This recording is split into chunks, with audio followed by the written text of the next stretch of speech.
Hello, welcome back for our next episode of Champions of the Fae. I am slightly scared and very excited to see what we do here, because we're either going to have a really interesting conversation or we're going to fight an army of trees, so we'll find out which one happens. Before we do that, though, a quick word about sponsors, which are going to be in chat. Which is Fundamental RPG. It's a simple D20 system that's not tied to a genre, so you can use it to play any style of game that you'd like, from high fantasy to sci-fi and everything in between. I'm going to grab my copy of right here. It looks like this. You can grab it on Amazon, currently for $8, which is a really great deal. They have it on sale over there. But if you prefer PDFs, you can grab that at my coffee store. There's also a free quick play guide. And it's just coffee.com/Raven, like it's spelled at the bottom of the screen. Also, go check out my page over on Start Playing Games. There's a link there in chat, part of Ravenflight Games, which is the brand that I make tabletop books under, and I do professional game mastering, I guess would be the right phrase for that, under. I have a game coming up in 2 weeks. It's on Fridays. That's really cool. It's a time-traveling horror game. We've only got 2 seats left, so you want to make sure and jump on that if that's something that interests you. We're playing with the Monster of the Week system. There's a link to that there in chat. And then finally, over at dieharddice.com, if you use the code BLACKFEATHER with a capital B, you can get 10% off of your order. They have really cool dice over there, and the company, like the folks over there, are really awesome people, so definitely go give them the support. And then finally, not a sponsor, but really cool thing that we're using in the game is the Children and Champions of the Fae supplement for D&D 5th edition. That's a really cool thing to go check out as well. There's a link there in chat. All that out of the way, we're going to do intros, starting at the top left with Anna. Tell us a little bit about Ilyana and yourself. Yeah, I'm Anna, aka Archival Despot most places on the internet. Queer trans advocate, museum worker, and TTRPG streamer and podcaster. You can find me on Twitter and most social media at Archival Despot. And I play Ilyana, the Soul Knife Rogue. She is a lot of things and a lot of people. And currently, I guess, the face of this party, after lying to the demon lord so successfully. So we'll see how well this conversation goes. Awesome. Next we've got Ian. Tell us a little bit about Marosha and yourself. Hey, my name is Ian, of course. You can find me on all social media at your boy Big, which is YABOIBIG. And I play Marosha, the half-orc barbarian with a little splash of rogue up in there. He's, again, if you saw what I put on Twitter, he's just trying to get paid right now, trying to figure out what's going on with this creepy doll that I got. And he keeps having his mouth get him into a lot of things that he just really doesn't want to get into. But we're out here vibing. It is what it is. Awesome. Next we've got Par. Welcome back. Tell us about Gren and yourself. Well, hey, it's me, Par. I'm back, and I play Gren, a cleric monk multiclass, subclass Twilight for cleric, and Sun Soul for monk. I call it agent, and I think Gren's probably a little lost right now, even though he shouldn't be. He really shouldn't be, because he was there the whole time. He was also there the whole time. And I'm just happy to be back here playing with these folks.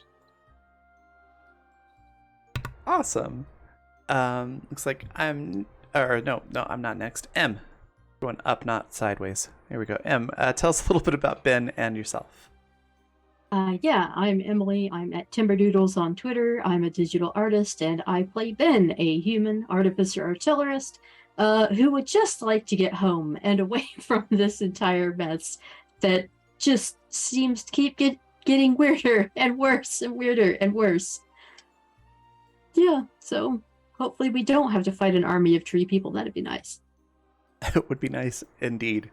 So now I'm actually next. I'm Raven. I'm playing Othi, who's a halfling paladin, and Othi is your standard tank by day, and then is also trying to be a therapist. So she's studying all sorts of things for that.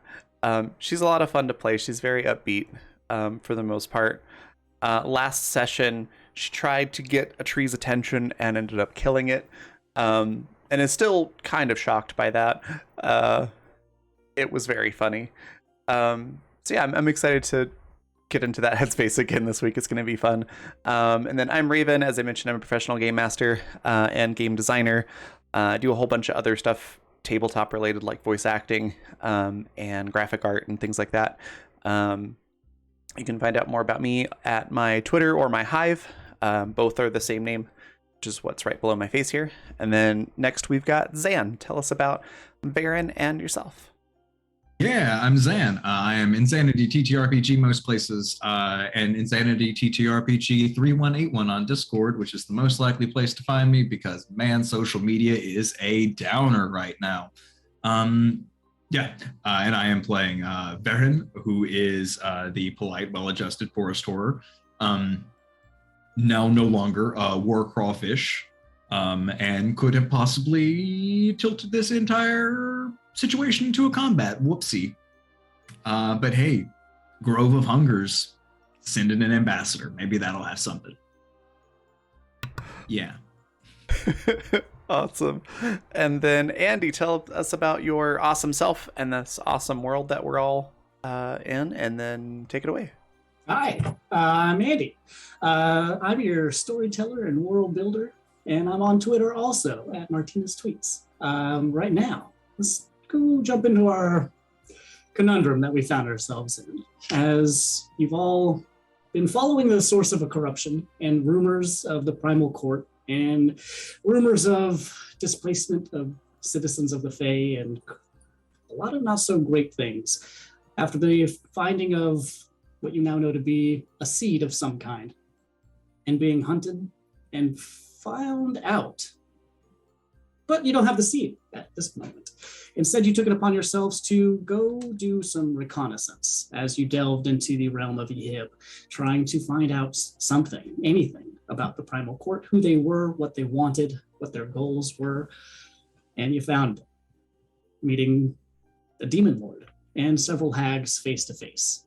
As you talked your way in, and they sent you off on a mission to prove yourself, to go find somebody else that's been giving them problems here in the realm itself. But there's still another hag. As you went exploring the swamps themselves, you found something, a boulder. After curiously looking at it and touching it and prodding it, it summoned something to come attack you. With no seemingly rhyme or reason, it engaged in a fight with you, which did not last very long. As you heard a voice bellow out, and a wave of fear wash over you, which fortunately, thanks to some quick thinking on Othi's part, didn't shake any of you. As you look around, you're in a clearing. The boulder is still in the center, and the 7 of you, Avery included, are hanging out, 8 if we're including the new familiar that Marosha has attached to his neck.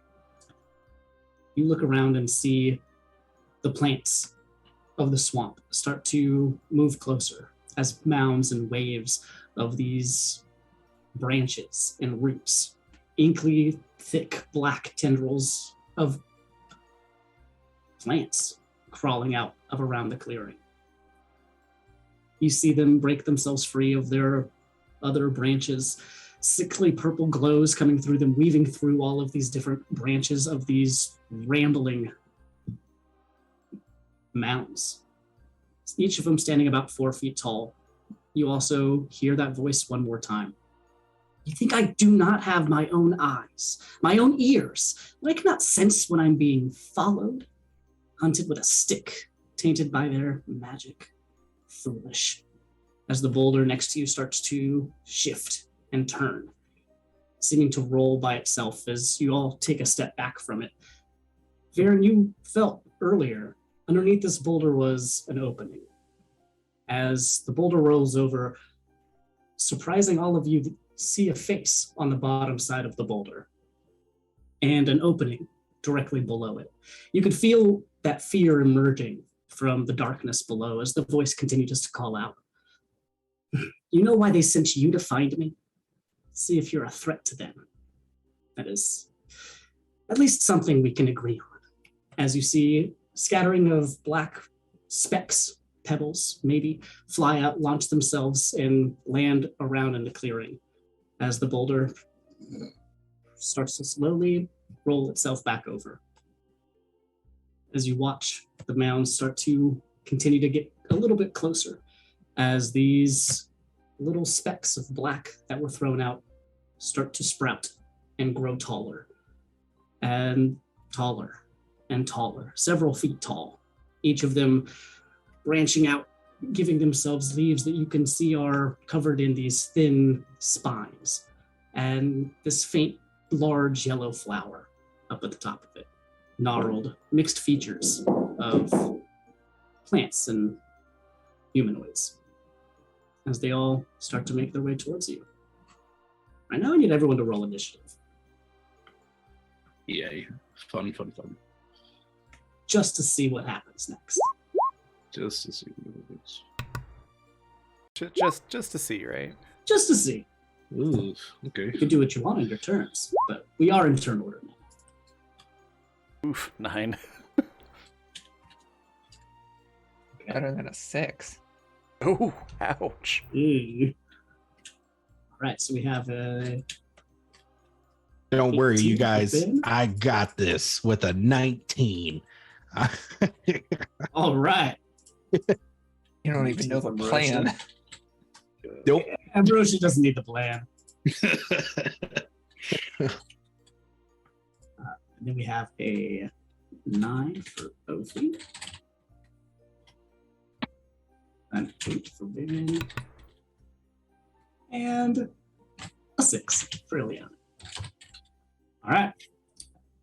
These tall, dark, sickly-looking plants, which vaguely resemble sunflowers, and are reminiscent of the fields that you saw back in Nymfindor, are growing and standing next to you.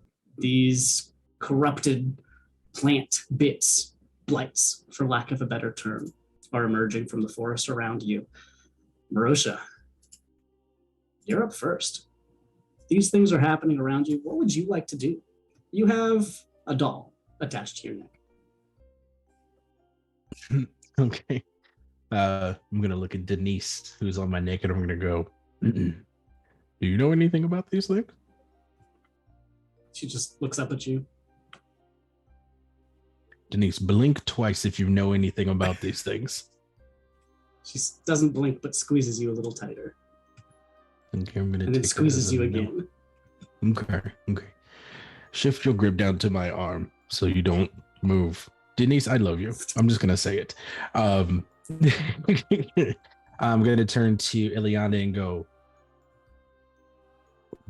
are we hitting these things, or like are we? We're trying to talk. That's the plan. Okay. At least I'm going to put my trident on my back. I'm gonna fold my arms and I'm just gonna go. We're not hostile.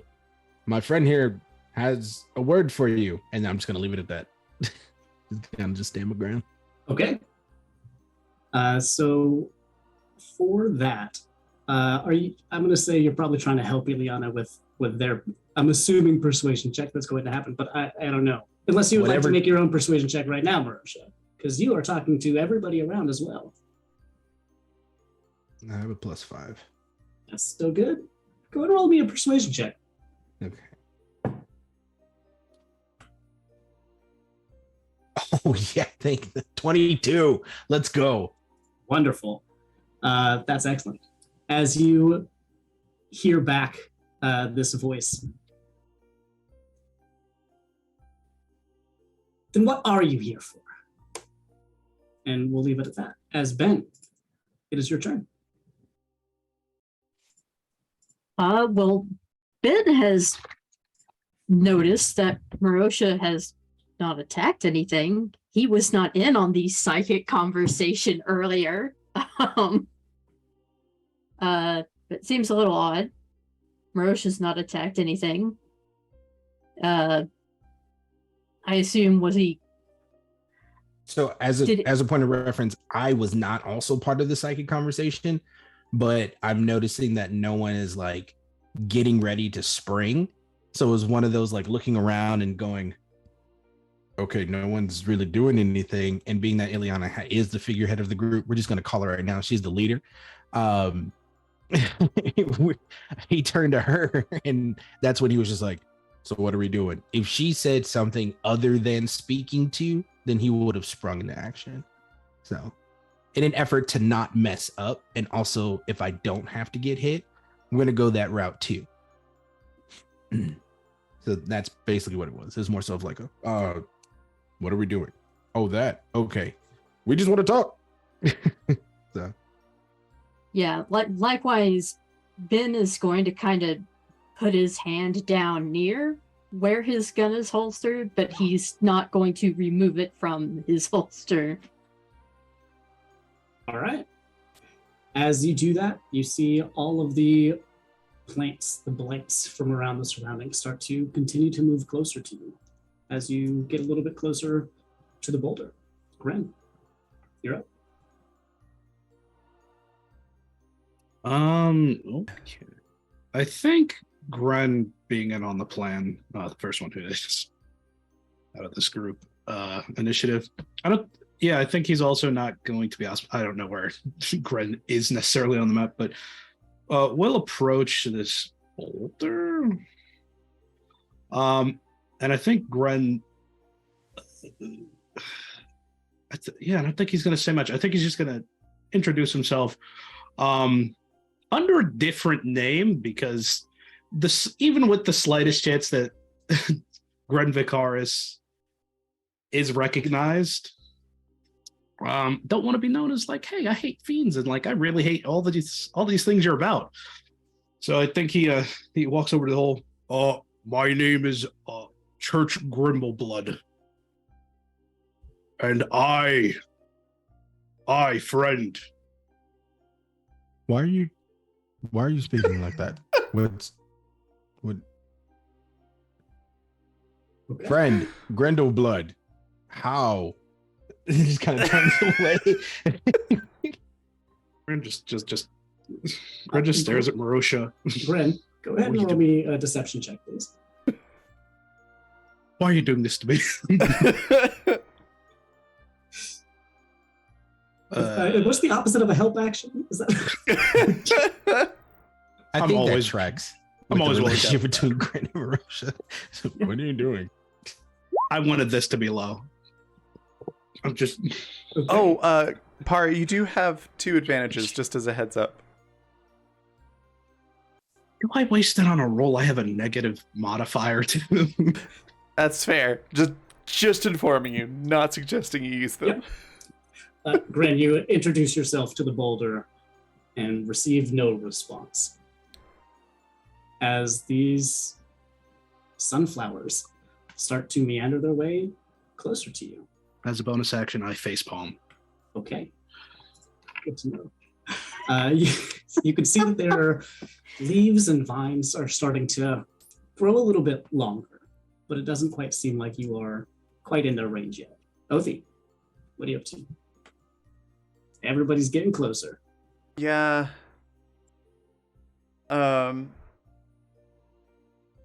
What the heck? Othi's going to take her hammer and kind of like in a semicircle in front of the party, just draw a line in the ground. And then get up on her step stool, like set her shield down as a step stool, get up on it and go, all right, we're going to have a conversation. This is your side of the field. This is our side of the field. Nobody crosses a line and we can keep talking. If you cross the line, there's going to be consequences. Are we cool with that? Your flotation device is under your seat. These are the exits. Like, are we cool with that? Can everybody agree to that? if you were asking the plants, they Yeah. do not have mouths. Or So they do. or the boulder, or whoever Okay. is that we're negotiating with. Right. Sort of like, to whom it may concern. Wonderful. You have drawn the line in the sand, or in the swampy muck, in this case. Yeah. Are you waiting to see if anybody crosses it, or? Yeah, like nobody's moving yet, but. Othi, being an aspiring therapist is all about setting boundaries, so that's what she's doing. Fair enough. All right, Viren. So to answer Othi's question, Varen is going to say, "No, Varen ignores your territory markings," and Varen will cross the line that Othi has made. And Othi just like face pumps like, "Barrett, God damn it." Varen comes as the voice of the hunger of groves and as envoy of Brother Ox. We do not bring war, though we will respond if attacked. And will cast Mold Earth into the shape of Brother Ox's symbol. All right. Well, if Are the you doll making a- didn't know before. You're making a 3-dimensional thing, or you're putting it a 2-dimensional Yeah. into the. Okay. She still hasn't come up from the ground, has she? No. Okay, then I think that instead of like pulling it up out of the ground, Varen will like slap its hand onto the ground, and it will depress into the soil, into the swampy, icky muck. Okay. As you have created the symbol of Brother Ox and sent it to whom it may concern. Wonderful. Ileana.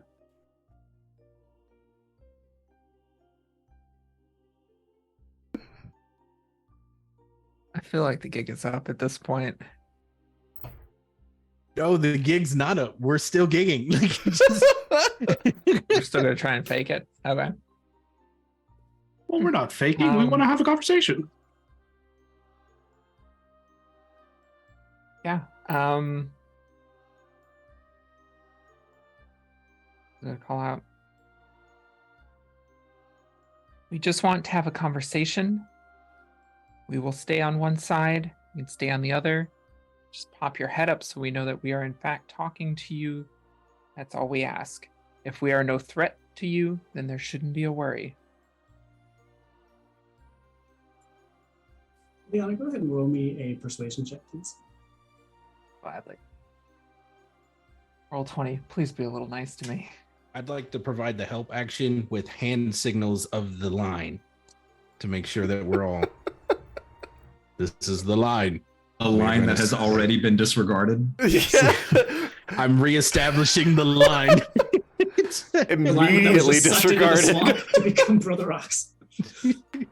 Fuck your line. 32 on a natural 20. Okay. Again. We're Yes. good. Oh my Only, god. only when necessary. As you continue to talk, you notice that the plants around you calm and stop moving forward, as there is a silence for a little bit, 10 seconds, or an hour. Time's weird here. As the boulder starts to shift and roll. And once again, you see the craggly face underneath it.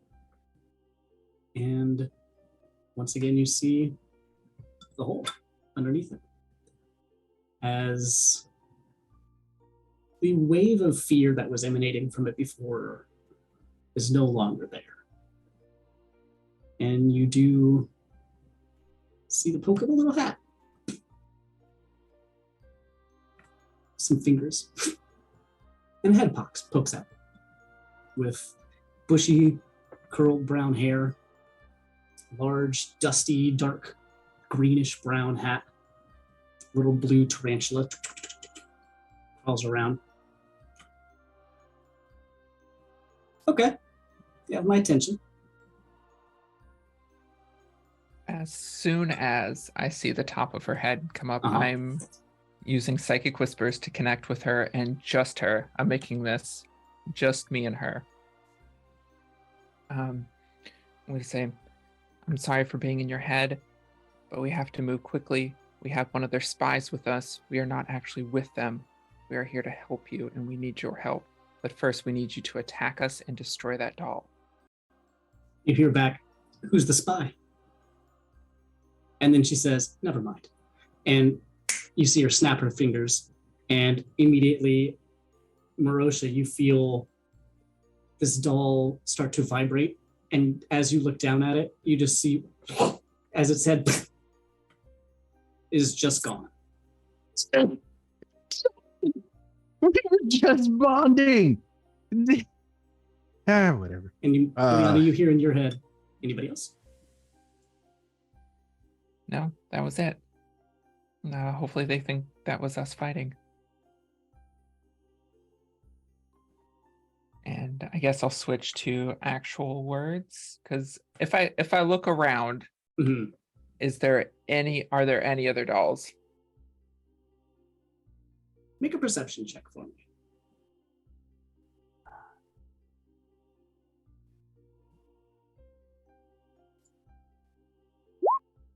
I will bolster that.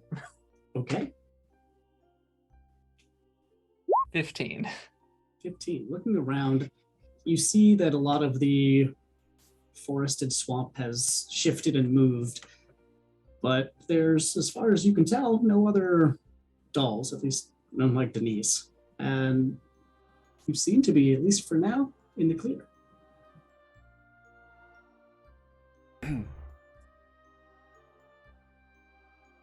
And you have somebody you can only assume to be Xenophia poking up from this hole.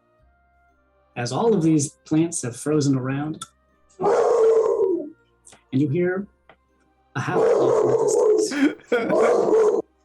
I thought that was the sound. Oathie just turns Yes, around. heard I the dismissed dogwood my tree. steed. And he I looked will, down. We have one use left on the stick, so I will just kind of activate it just to make sure. As you attempt to activate it, it starts to go towards her, and she says, "Oh," and snaps, and the whole thing just collapses around you. It turns back into a plain gnarled stick. Just wanted to make sure you were who we were talking to. Ooh. Do you have a way to make sure that our conversation is private?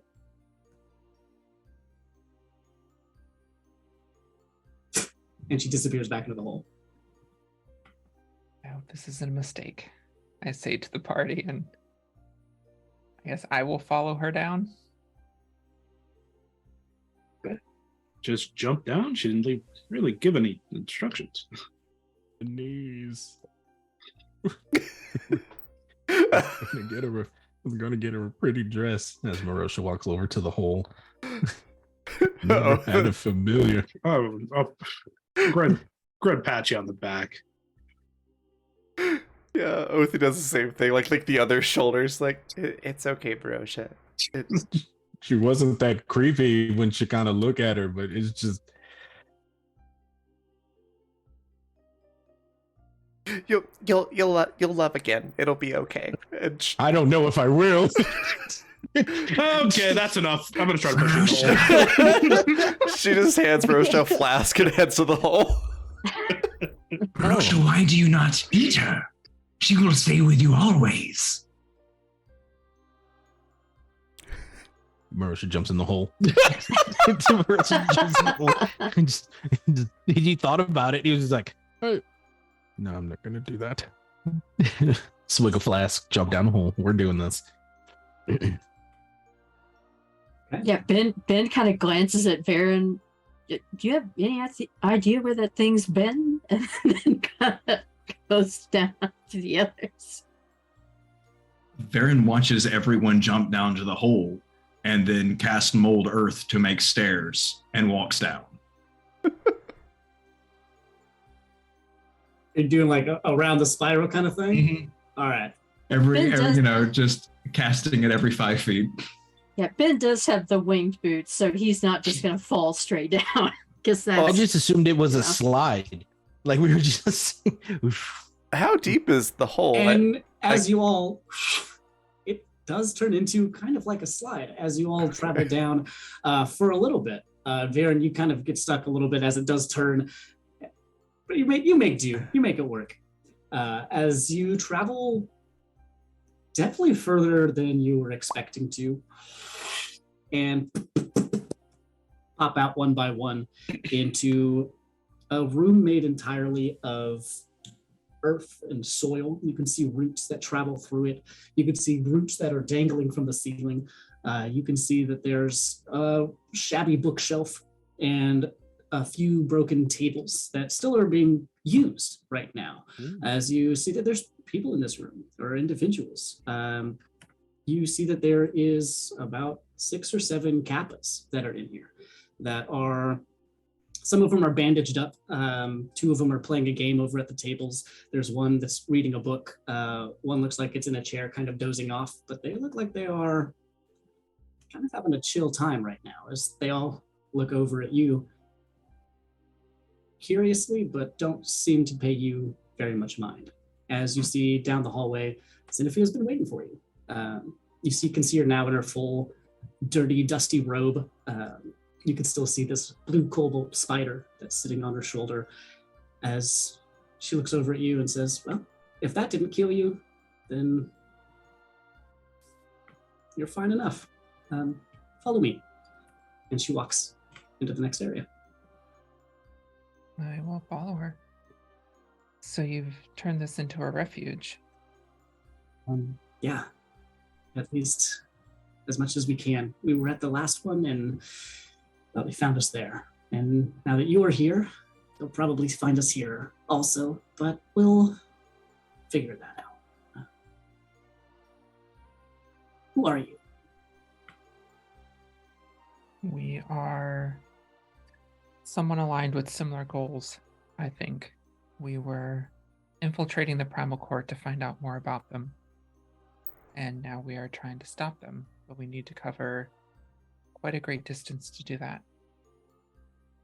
As you're having this part of the conversation, she leads you down this pretty surprisingly expansive area that has, it looks like several corridors that go off. And as you're all following down this hallway, you can see that in these rooms are several other kappas that are, some of them are in beds that are looking like they're worse for wear. Some of them are closed that look kind of like they could be sleeping quarters. But there's a handful of them down here. As she leads you into a larger room with different amounts of seats available. It's nothing fancy by any means. They are stumps and rocks and things like that. But it looks like this is at least a spot where meetings could be held if they needed them to be. So you're working for them, but not for them. Taking this job as a way for us to get out of their presence without a fight. They will be disappointed, and I'll be honest, so was I. I too wanted to see what you were capable of, but it seems there are more pressing issues here. Well, what do you know? What do you want to know? They are after a powerful artifact, and they have sent The seed of Malarigus. Yeah. Oh, continue. Glad you know. They know where it is, and they have sent individuals the rule of 3 to recover it, and we intend to intercept them. Do you know where the seed is right now? I do. Mr. Raxia has not gotten it, which is good. That is good news. Well, is it safe somewhere? For now, but I do not know what the rule of 3 are capable of, and I need to go and warn the individuals who have it. Well, there's still more you are unpacking these things. The rule of three is one of the children of Grazitz, who is the ruler of the Azagrat in the Fiendwild, or the Abyss. This is a big movement, and I've been doing what I can to hinder them. But realistically, if they really wanted me dead, they would make it happen. The rule of three isn't the only one out there. His other son, Arziel, they are serving as their ambassador, their vassal. They should be somewhere in the swamp, but I lost sight of them. Thraxia, his daughter, is out there looking for the seed right now. I am surprised that you were able to not be found by her. Whoever has that seed now needs to be aware that they are looking for it actively. Ephaxa, his other son, is building another army.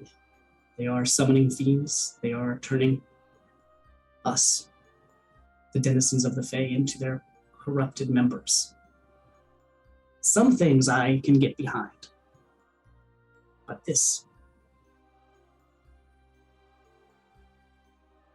we have the Abyss for a reason. We have the Feywild for a reason. We do not need two of them. You've met Ragda, I assume.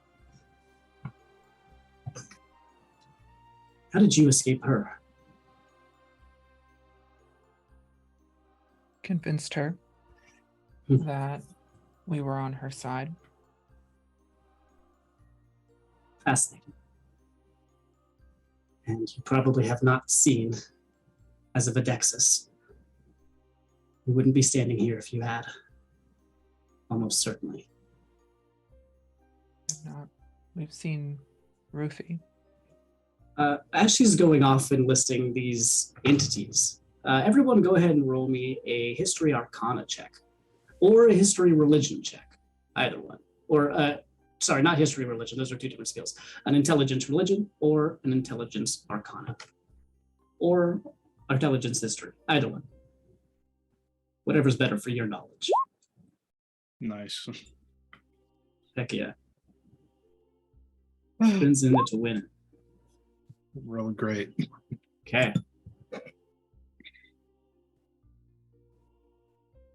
Yup. Ooh, that makes sense. Yeah, they're all -1. I got a 16. That's very good. I'm history, proficient by in the way, none of Jules? them, and they're all fives.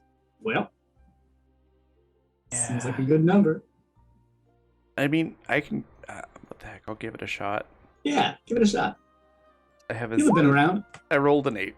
Yeah, it's not nothing. However, I'd like to use a flash of genius and turn Okay. that 16 into a 21. Okay. Because Ben will do the equivalent of the Wikipedia hole. It doesn't matter if it's scrolls and tomes. Ben reads books and get caught in rabbit holes. Absolutely. 100%. Ileana, did you give this one a roll? I did. I got a 10. Oh, I did not. Oh, there it is. I see it. Sweet. You all recognize, well, maybe not all of you.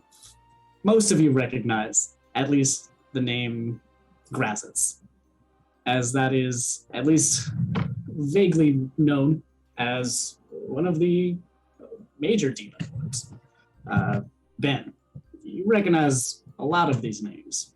You, for whatever reason, know a lot lot demons. So, you've been very That good at both of tracks. these. Yeah, That that does tracks. track. You know that Grazitz is one of the more powerful of the demon lords, and from what you've been hearing, they're looking to expand their domain. How is a little unclear, but some of these other names that you've heard are not demon lords, but are related to.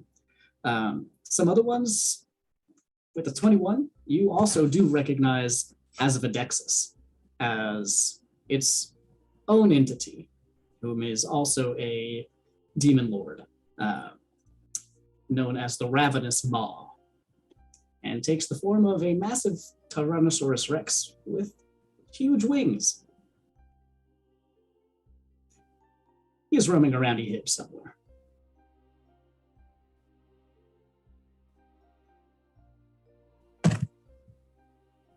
Yeah, at hearing this, Ben just kind of stares for a second and then mutters, "Oh, goody."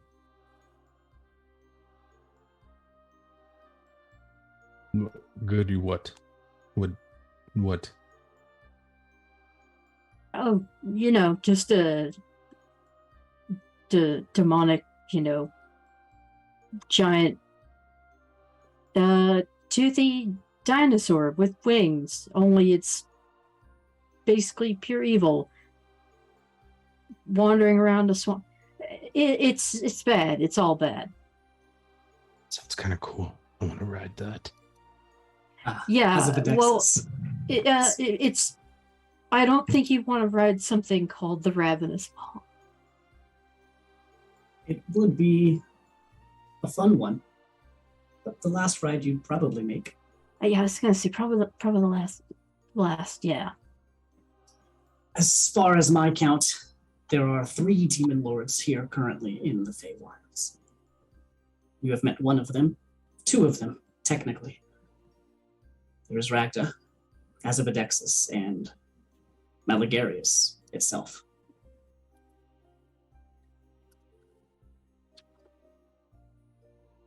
Fortunately, Meligarius is currently dormant. And they want to change that. So, wherever you sent that seed, it is ultimately their target.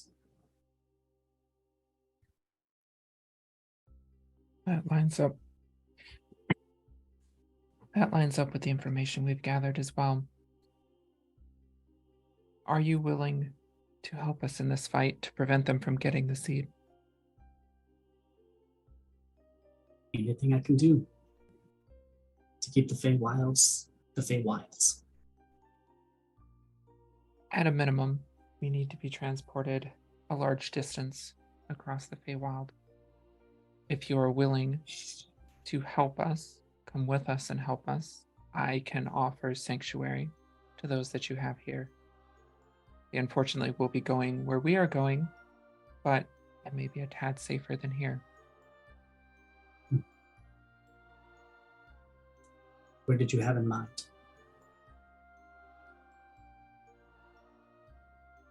Ileana sits back in her chair for a moment and looks Xanathia over, just kind of studying her for a moment. The seat is currently in Maihea. Oh. Okay. Well, it is at least fortified there, I hope. Unless they do not know what is happening. One of the safer places for it, though. I can send you. Someone also has to take care of them. They can come with. I can offer them sanctuary there. I can send them in droves. But I can only send so many in one day. So I would have to stay here for a little bit to make sure everyone else gets to where they need to be.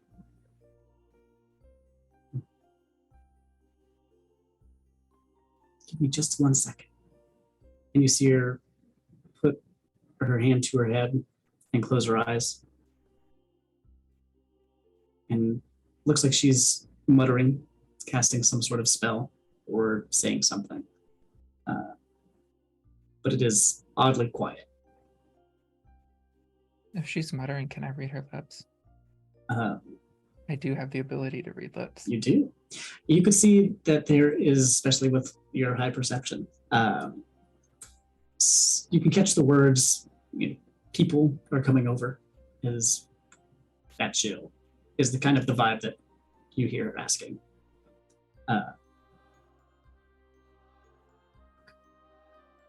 Okay. Now, you ready? To travel To go? Yes. as soon as possible. That's good. And she stands up and exits the room, walking down the hallway a little bit further, turning, and I'm assuming everyone has gotten up and is following her down. And she leads you into a room that is circular, that has large roots, thick roots that are several feet in diameter that are crawling around and spiraling. It feels like you are underneath a fairly big tree that has made this circular hole. And walking in, she puts her arm out to pause you, and you can see that there are some symbols, a big symbol on the floor that you recognize as some version of a teleportation circle. As you need to change some things, and goes around and spends a little bit of time setting up a circle. As she does that, I'm going to write out a letter very quickly for the Kappa, saying that they are to be given, and her, if she wants it, saying that they are to be given sanctuary in Maya, and I will mark it with my sigil, which, if anybody is watching me, is a sun eclipsed by a moon. Excellent. And you leave it with her. We'll make sure that the King Kappa gets this. And, well, probably someone will go over first. He's still recovering. He might need a little bit of time. He's alive, at least, so we can say that much. Anyway, anything else before you head off? Once you are able to come, if you can join the fight, that would be appreciated. Well, by that time, hopefully there will still be a fight to be had. And I'll see you out there. Actually, Ben, yes. Yeah, what's up? would you happen to know anything about this? And Ben pulls out the sample he had taken earlier where we had killed the fiends, and it had kind of bubbled and corrupted and killed the plant life. So he has this collected sample of what's left of a plant. This is a sample of fiendish corruption at its finest. The blood of a fiend and the realm of the Fae do not mix well. Granted, there are some potions and some other elixirs where they are incredibly convenient, but on a 1-to-1 ratio, this is what will happen to anything that it gets touched by, at least immediately. Be careful. Right, so steer clear of fiend blood. Got it. Usually a good call. Oathie just kind of glances down at her hammer, realizing that she does bludgeoning damage, and is like, Yes, sound advice. Okay, well, glad that's sorted. Thank you. If you are going off to fight for the sake of the realm, I suppose these might be useful. And she takes out a jar that has, looks like a sticky pink substance in it, and hands it over to you, Ileana. And she also pauses really quick and runs out to the next room and comes back with a long stalk that has like a handle attached to it and an eyeball at the end. These two might be useful. That one will create some bungee gum weed, and that one is going to disintegrate a lot of things. Be careful where you point it. You'll be entering into Tia Brujal's domain. She's not there right now, so maybe wait for her until she can find you, because it is a little dangerous there, unless you know your way around, but even then. And Ileana, with that mentioned, you absolutely know of Tia Bruja, who is the main, if not only, hag in Elassidir, let alone in Mayaheya. They live in the city itself, underneath or near around the underground of the palace in the Summer Court. They are the one that kind of deals the most with the Summer Court one-on-one. So you might have had dealings with them in some capacity, but they're not going to be there when you get there. So be aware. I've been to the area. I have had dealings with her in the past, so I should be able to lead us out. Nothing. Once the sea and the city are secure, we will send help back here as quickly as we can. We need to stop being on the defensive. Excellent. Well, I hope to see you. Good luck. Make sure that seed stays safe. If they get their hands on it, well, at least there won't be anything else to lose. Good luck. And she makes the final mark on the circle as you see it light up in a vaguely dark green kind of way, as these lines of viscous material seem to seep over the lines that were made in the sigil, as they all flash bright and the spell is active.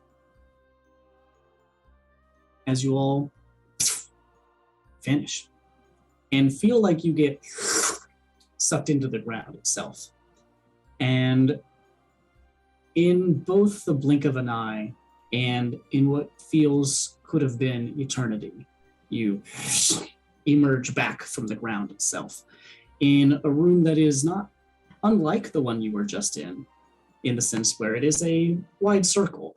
Instead of roots that are combing their way between the different walls, here you see massive fungus, these tall mushrooms that are standing, some of them 10 feet, 15 feet, 25, 30 feet tall in this chamber that look like it is probably about 50 feet tall in here.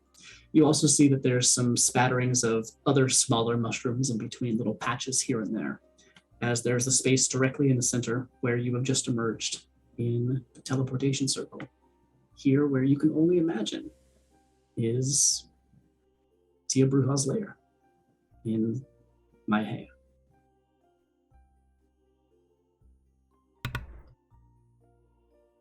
And I think that's where we'll go ahead and take a break, and then we'll be right back in a little bit for the rest of that. We'll be right back.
And we're back.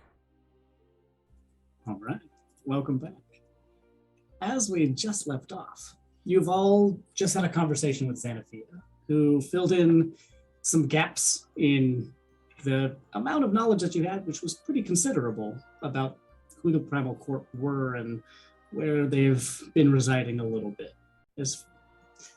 And you gained a few items, a little bit of knowledge about where the Kappas have gone off to, the knowledge that King Kappa is still alive, the passageway from the realm of Yeheb into the realm of Elassidir, as Xanathia helped you teleport through a circle, through the ground, through the realm itself, into this mushroom-filled cavern, which you know is somewhere in the realm of Tia Bruja, the resident hag of Maya.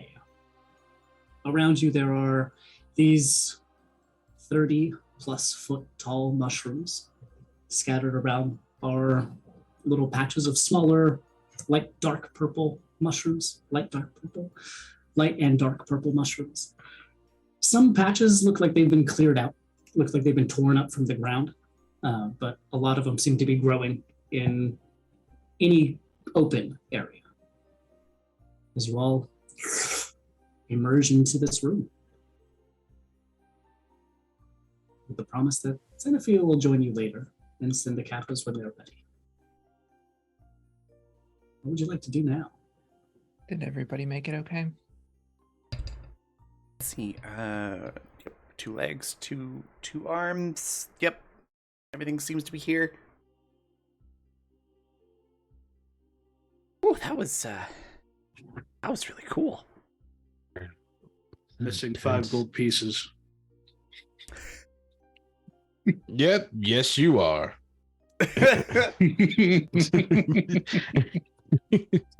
Ben is about to say 2 arms, 2 legs, and then pauses and says, well, present and correct. Baron is standing still with huge eyes and just goes, Baron did not enjoy that. Baron would prefer it not happen again. I don't think we'll be doing it again. This is good. Right. We should probably get going. Yeah, let's see where we are. Depending on where in the city we landed. Guess what time it is now. You know, her realm is just north of the city, right? It is. There are ways to get to it from just north of the city. There are also ways to get to it from the city itself, depending on where you're going to and coming from. Okay. Did we Maybe actually way into the main palace area potentially? Oh wow. So did we teleport into the city itself, or were we just outside the city? You are wherever this room happens to be within Tia Bruja's lair, which is for any of you that have been there, which, go ahead and, well, do you think you've dealt with Tia Bruja before? Those of you who are from Maya. I probably have in one form or another.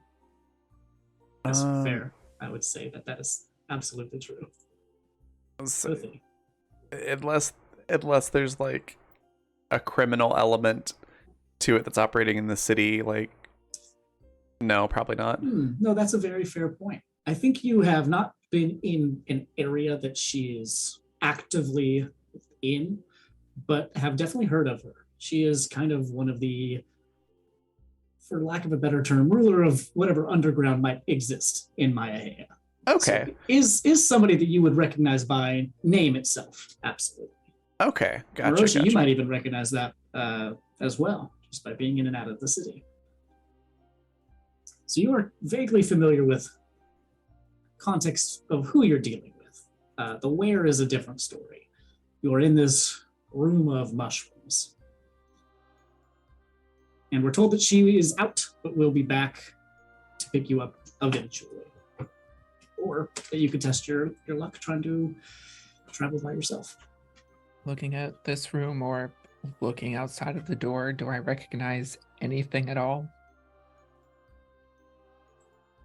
Well, in here is just another cavern. You peer out into the end of this corridor that this cavernous room is in, and there's a room that's full of these barrels of different mushrooms. There's stalactites that are all along the ceiling, and it just looks like a corridor that is filled with these harvested fungus. You know, for once, I really wish we would just teleport or travel to a place that's not as sticky and wet. Just messes with my skin. Ugh. Yeah, I think it was like around noonish when we teleported out, so if we're close enough, we might even be able to make happy hour down at one of the pubs. Well, now we are talking. The first round's on Gren. First 5 gold is on him. I mean, I know we're in a serious situation. We need to save everything, but you can't save a whole city on an empty stomach, right? Nor on a weak constitution. Let's go. Debatable. Let's check down this hallway at least. See if we can figure out where we are. In all seriousness, unless their name again, I'm sorry, because I know I'm going to say it wrong. Who's name? The person's home we're in. Oh, Tia Bruja. Yeah. Unless Tia Bruja already knows to be expecting us, not really keen on just surprising someone in the middle of their home. I mean, we could wait here until they get back, but then I know if I just showed up at my place and there were random people, I'm going to stab first and then ask who they are. I'm really not in the mood for that. Unless I'm mistaken, Xenophia was speaking with her before sending us here, so she will be expecting us, but we don't know when she'll be back, and I'd rather not wait here for hours. That's such pressing matters. Well, least we can do is we can venture out. Ileana, as you take a step into the next room and just give it a cursory glance, with your perception, you notice that there's movement up on the ceiling next to moving about the stalactites. Can I see what it is? Make me a perception check.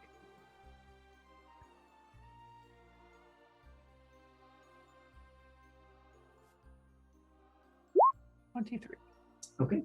You can definitely see what a few of these are. They are things that are kind of worm-like in appearance, that look like they have a long, slender body with little tiny actual legs sticking out.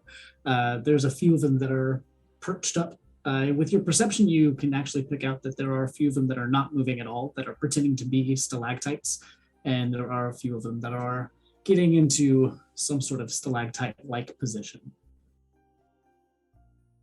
Are these generally dangerous? Do they hunt, or are we gonna have to worry about them as we're walking down this hallway?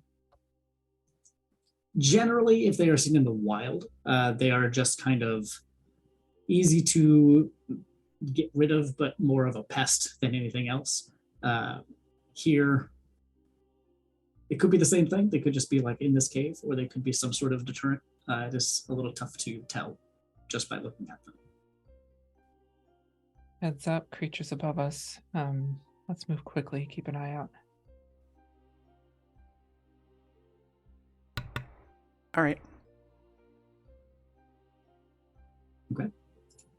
As you all move into the room and start to just move across it.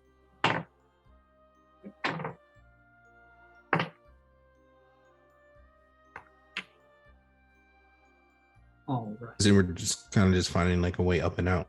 Yeah, it looks like you're just, there's one single path. It looks like the rest of the room is filled with these barrels that are off to the side, as these things are just up in the ceiling above you.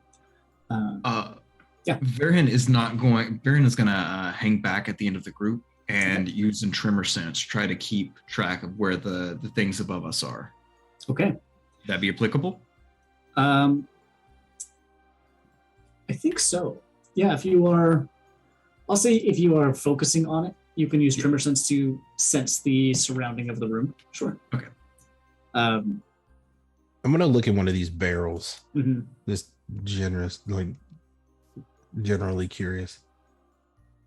Okay. Yeah, in these barrels, there's just a bunch of different types of mushrooms. It looks like they're sorted by type, but there's some that are more robust in their caps. There's some that are very tiny and blue. There's a few that are a light white with a kind of yellowish hint to them. There looks like there's some of the larger mushrooms that you've seen in the other room. That some of them are chopped up, some of them are kind of tied together in a way that maybe lumber would be. You can also see that there's bags of what looks like sand or grain in there. Just a couple of different types of piles of mushrooms. Sand and mushrooms. Got it. Okay. Well, make a nature check for me.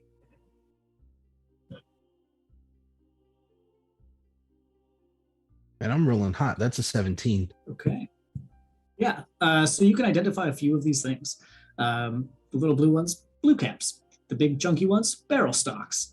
You even recognize the big ones that you saw in the other room, especially now that you see them chopped up as zirkwood, which is a mushroom that is grown and harvested for both its grains or its spores, spore-like grains, grain-like spores. That's the one. And you put those pieces together too. This isn't actually rice in front of you. This is spores of these massive mushrooms from the other room that people can use as food, use as meal. The stalks can be used as different types of lumber for furniture and stuff like that. So this looks more like a collection storeroom than anything else. Don't mess with their storage. Just leave it there. Okay. Viren, as you sense up in top, you can tell that there are 6 of these things that are alive up there. It looks like where they're currently positioned, 2 of them would be positioned along the pathway, and the other ones would be positioned a little bit off to the side. Okay. If they start to move, Varian will let the rest of the group know. Okay.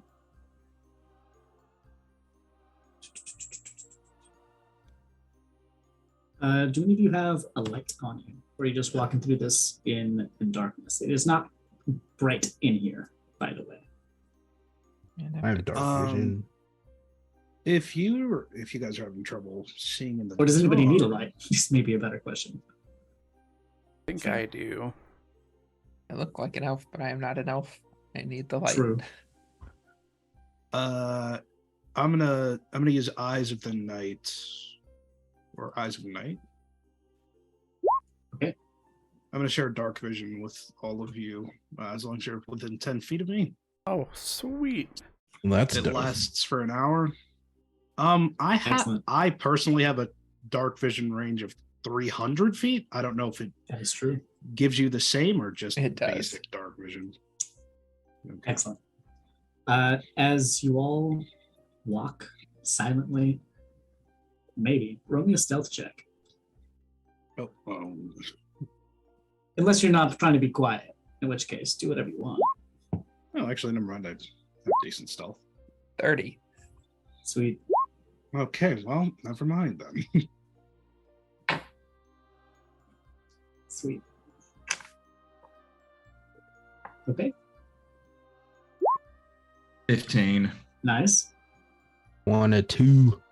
Hey, so far, all. Oh, wait. What did you say? Me? Yeah. 22. Oh, I have a good. I have a plus 10 on stealth. I thought you said 2. I was going to be sad for a second for you. It would track though. Everyone's being quiet. I'm just like. Everybody's I don't know that everyone's being quiet. everybody's being quiet and sneaking and you hear just this like rattling of metal on metal. As though he's trying to tiptoe. It's just like ka-chunk, ka-chunk, ka-chunk, ka-chunk. Going full Krusty Krab pizza in the background. Everyone's like, Krusty Krab. As you all move forward one by one down this pathway, Viren is staying by the wall watching these things. As Ileana, you make it. Gren, you make it through. Fearing, watching, waiting. As one by one, even Othi makes it past. And these things didn't drop. Cool. And Baron, you follow soon after. And you get to the next area, and it is kind of a boxy room, and there's two smaller little carved out areas in each side. One is currently empty, and in one of them, walking past, you see that there is a person in here. You can see that there's, looks like a human person that's just like sitting in here. In the room with him, you can see that there's a couple of gourds that are off against the shelves. There's a stone block in the center that's set up with a couple of different supplies and tools. And he's just sitting there, was working on some things. And as you look up, or as you walk past, he looks up. Oh, who are you? Just passing through. We have permission to be here. Could you tell us how to get out? I mean, there's a door over there, but good luck. Why? Yeah. I mean, it'll what- probably put you to sleep or something. I don't know. Hey, you got want to trade? Welcome. You can refer to me as the Eloquence. What? I got some potions. If you want to go, I don't know, collect me some mushrooms or something. What are you doing in here anyway? A lot has just happened right now. Wait, so the door is pushed to sleep. What did you say? What did you just say? What did you just say? What did you just say? I'm so confused right now. No. This is a battle of wits, and I'm winning. Is there an off button in this situation? Nope. I'm just curious. What did you say? Intimidation. Othi just leans over to Maroj and is like, careful. Don't go into a battle of wits underarmed. What? No. What? It's just like, don't worry about it. Just I do got your an thing. 18 on intimidation.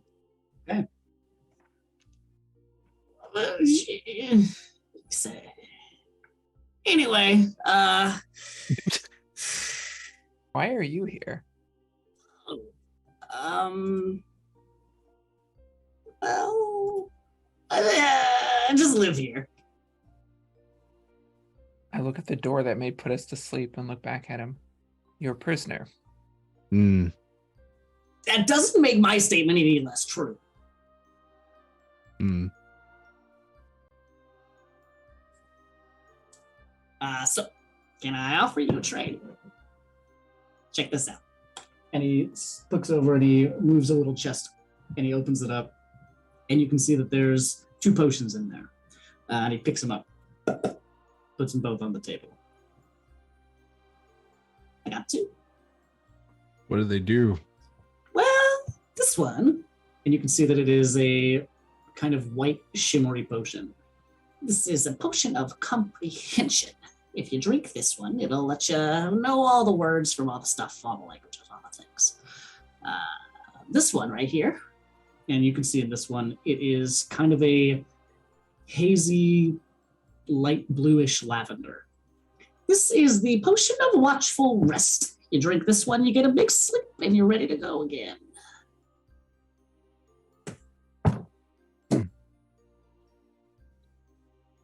In Thieves' Can, I look at Ilion and go, that one might be helpful because of the stick. I think both could be helpful if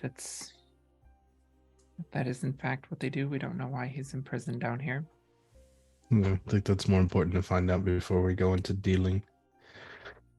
Hey, just a thought, everybody, but like, If that door puts us to sleep if we open it, why don't we just disintegrate it? Do we really want to? Do we really want to let him out? We're sort of in somebody else's place, and like disintegrating a door is. Ileana, can you do the thing?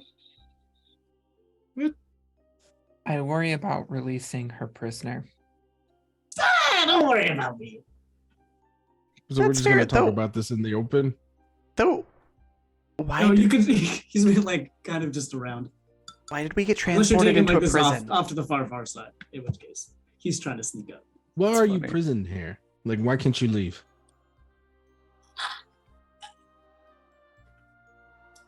Roll me a persuasion check. Can I assist? How? Othi used to be a guard, so just by using like good cop, bad cop interrogation techniques, where Marosha's already been intimidating, Othi's just gonna play the good cop card. So wait, here, let's do this. Oh, Roll for him. Do I need to roll persuasion or? If you are doing a help action, then Marosha will get advantage. On That's this right. roll. they were literally both the same. They were both 17. Okay. As this guy looks up at you. Well, you see, I kind of made the queen mad, and she took me away from somewhere and put me here, and kind of sucks. But yeah, I'm making it work. What did What you did do you- to? Othi looks at Leon and is like, "Jinx." What did you do to make the queen mad? Yeah, I wouldn't give her these really cool potions because she wouldn't do my trade. And What did you trade want to Jinx? Well, Go for it. since you've asked, all I need from you for these potions is 20 pounds of that big mushroom over there and 5 tongues of madness. don't you- And also 50 gold pieces worth of stuff. Yeah. Well, why don't you just go get it yourself? It's down there. That's what you're for. Hmm? That's you. You're gonna do that if you want. I mean, if you want these, the queen wouldn't do it either. So Would and she got mad. Put me down here. Ugh. would Ben know from the stuff he has listed what he might be planning to concoct? Roll me in intelligence, arcana, or whatever is better suited if you think there's a better one. In addition to that, is this a small creature? They just small. This is a human person. It looks Oh, it's a like. human. This looks like Okay. just a human person. He's got like kind of wild, light brown hair, kind of sticking out, a little bit of stubble. It doesn't look too unsimilar from Ben, but with shorter, darker hair. Well, Ben's kind of just And like. probably taller, because Ben's pretty short. Well, Ben's trying to gain insight on them. Can I do one of those? How you lead a person? You grab them by the shoulder and then the forearm, and you kind of turn them into the direction where the mushrooms are. Just kind of walk with them, like, no, come on, let's just go take a look. Like, do like a grapple strength type thing. Would Yeah. Ben be able to use any tools on like the mushrooms? Like I mean, yeah, alchemist supplies or- absolutely. So let me see. All right, and as Marosha, you just grab him by the shoulder and start walking him out without you putting in any force. He tries to duck underneath, but you're trying to make him come with you. Yeah, because it's just right down the hall. Why can't you go down there? And roll me a strength check. So that's a 10, but I get he's to walking. add tool expertise because I am proficient Okay, with alchemist supplies, excellent. and I get to double my proficiency bonus, so that makes it an 18. And with artisan's intuition, since it's an arcana check, I get to roll a d4. So that's 18 plus a d4. That's a 21. Okay, I also got a 21. okay. with the 21. Wow, that's good. For both of you. As you start to push him, you could feel that he's pushing back against you, but you keep pushing him along, and begrudgingly you can see that his heels are kind of dragging into the ground underneath you as he moves through the threshold into the other room and continues getting dragged. He's, nope. No, I would prefer to. I want to stay over there. No, it's perfectly understandable. But no, you need mushrooms, and there's plenty of mushrooms down here. Go ahead and grab I'm not going to yourself. get them myself. Why not? That's for you. You get to do that. Yeah, 20 pounds. 20 pounds. 20 pounds, understood. With 20 pounds, we'll need 2 people to carry it. Why don't you go get 10 and I'll go get 10? Well, if I help you, it's not a good deal. Why? Because I had to put in any work. Now, This well, is how the two work. If you don't want the potions, you don't have to take it. friend, I don't mean to be rude, and trust me, we are on the timetable, and I would love to try your potions, but I'm more interested in why you can't walk down this hall and get them for yourself. If I wanted to. Why don't you want to? Have you seen the things that are up in there? Hmm. I don't want to go in there. Mushrooms are fine, by the way. Like, if you're worried about what they're not gonna like get you or something. I just don't want to do it. No, I know what they are. Okay. I know what they're used All for. right, I'm gonna go back in the. He tries to get away from you. No, we'll go together Okay. because we'll go together. Marusha, please don't kill him. Huh? Not this one. What? You're lucky. I've been itching for a while. You see this? Whew. Yeah. Right? Steady. This is my killing hand. This is my killing hand. Starting to like you. Hey, Hey. so what are you doing down here again? You cut out. I'm sorry. What are you doing? What are you doing down here? Remind me one more time. Because nobody just like shows up down here. We travel through caves looking for dusty people to murder. Congratulations. Hmm. You trapped yourself. Haha. Bummer. You could get the mushrooms for me though. And then I'll give you these potions. He said we're trapped. Unless you can get through the door without So how would your potions help us get through the door? I never said they would. I have a question for you. Does the door put the person opening it to sleep or everyone who passes through it? I don't know. I haven't gotten that far. Does anyone have like identify or anything? I think he could open the door for us. Would you like for me to see if he can? Me? Wait. I don't think so. What's the worst that could happen? You touch it and you go for a nap. I do not want to do that, actually. Well, are you going to be this difficult for the rest of the day? Or maybe that would be beneficial. He usually is, yeah. All right. Put me to sleep.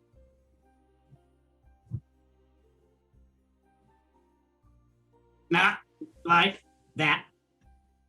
No, because I was slowly reaching for the back pocket because I'm like, I'm gonna kill this guy.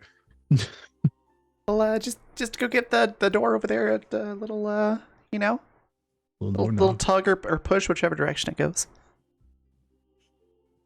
It's a slide. You're in here because you pissed off the queen. You do your best to help us get out of here. We will talk to her and see if we can't get your sentence reduced. You're going to wait. Diplomacy. You're going to do what? We will. Sorry, you're going to go talk to Will? What? Just going to walk right in there and be like, blah, blah, blah, blah. Yeah, well, for some of us, it's easier than you might think. It's a risk. Worst case scenario, you take a nap for a little while. Best case scenario, you might get off a little easier. Worst case scenario, you get Marosha really mad, and then I can only calm him down for so long. I've already lost the love of my life today. I'm willing to lose everything else. Wow. And Othi's giving Marosha the facial expression signals that they're familiar with, just to play along. I'm talking you up for effect. Yeah. Oh no, I'm definitely doing one of these yeah.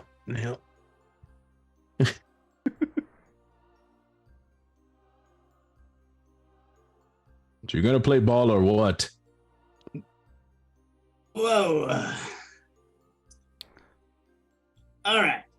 I'll play ball. I'll play ball. Good man. Did you bring it? But I don't have one down here. I was wondering who had the ball. I don't have a ball. Did we bring what? A ball? An actual Yes. ball? That's a turn of phrase. I thought you were gonna be fun. Do you require a sphere? Look. There's Can 1, I- 2, 3, 4, 5, 6, 7, 8 of us. That's enough for a 4v4. Can I catch Ileana's eye really quick? I love this interaction. It's just Yeah, absolutely. Red's gonna tap his head. I'm actually just gonna pull you off to the side because if I keep using psychic whispers, it's gonna get expensive for me resource wise. Okay. Wait. Where do you do? Whatever. while they're talking, let's have that drink. Yeah. Wait, we're a drink? Yeah. You said you had drink? Oh no. I have potions for trade. Oh, for trade. Okay. Well, I have drink here. Give him a little bit of the flask. Okay. Ileana and Grim. Something wrong. No, I think maybe I have an idea about how to get through this door Okay. without sleep. It does depend on whether touching the door activates this effect or if the effect is sort of, just a spray from above, something like that. That'd be cool. I mean, we can certainly test it. Yes. Through the might of the moon, because I haven't told you about Lucy yet. Through the might of the moon, I have the ability to summon a hut, which no spell or magic effect should be able to pass through. Well, can I cast through it or sort of extend into it? If I were to place it at the doorway, perhaps we could just scoot through.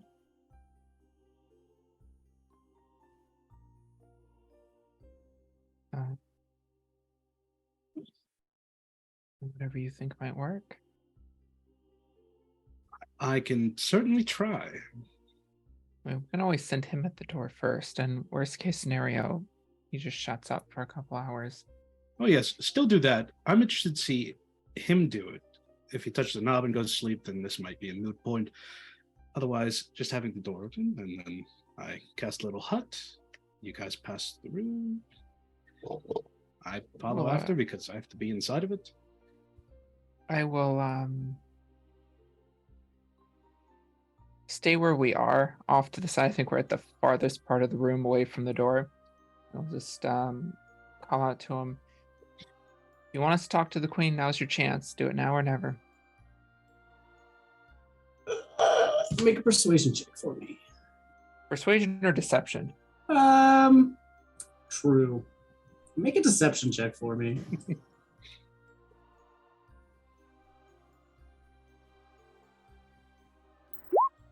21. Okay. And I can boost that if it fails.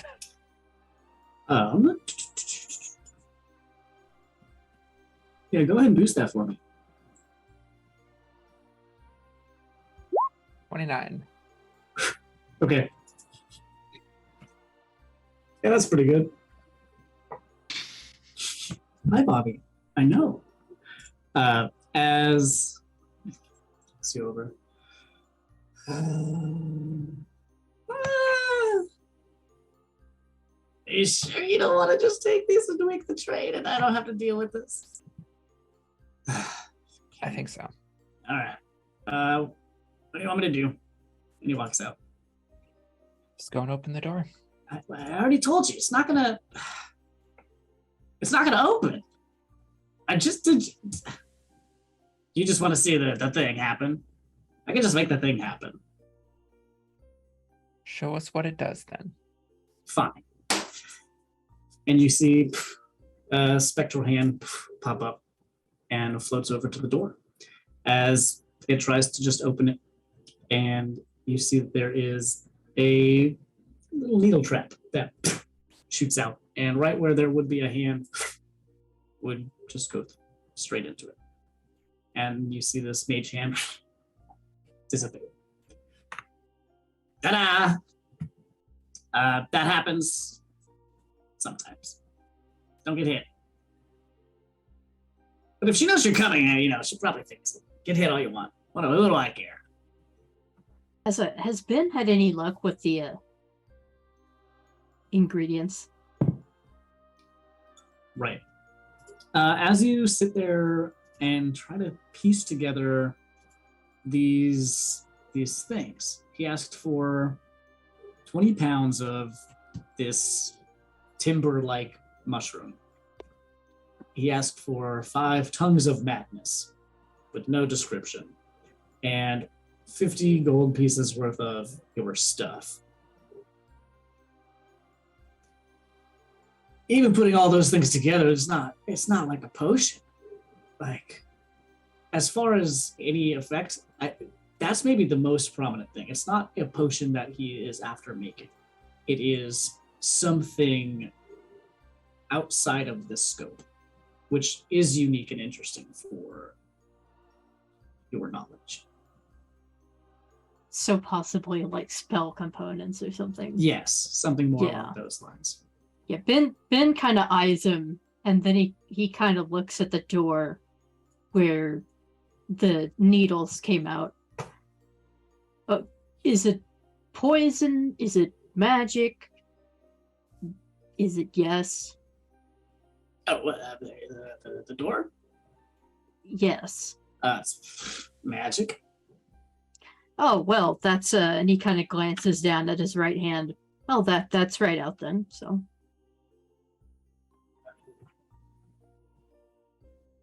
Okay. Now what? What's our next game? Is it you go give me the mushrooms and I give you these potions?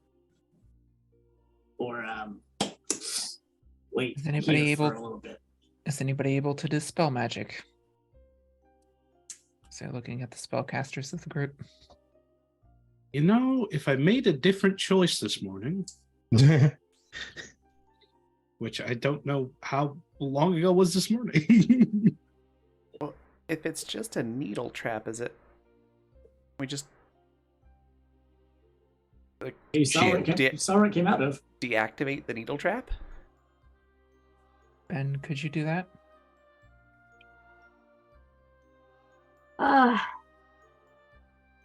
I mean, possibly. I do have plenty of tools. I if mean, he well, needs, go ahead, if sir. he needs 50 gold, I got that. I mean, the gold's not the issue. I mean, I could just put my hammer right at the hole where the needles come out of, and then we could just open it, and they'll just dull themselves or bend the Or needles. your shield. Or that, yeah. He does have thieves' tools and tinker's tools and smith's tools and a bunch of stuff. I got these tools too.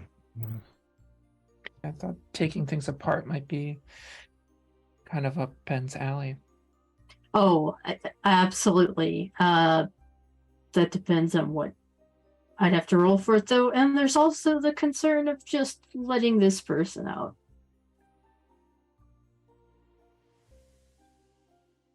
Ugh, no idea how strong he is. I do have sleep the spell, which I can upcast to 3rd level. Or, we can go with more natural ways of putting someone to sleep. Just put him to sleep and just throw him at the door. For now, we have the issue that we're on a rather urgent mission, and we don't know how soon she'll be back. Time is kind of the issue. We have to get out of this room. Ben, if you could, or Othi, if we could try and block it with the shield, either would work, but I think we need to try something. Yeah, I'm happy to try it. Well,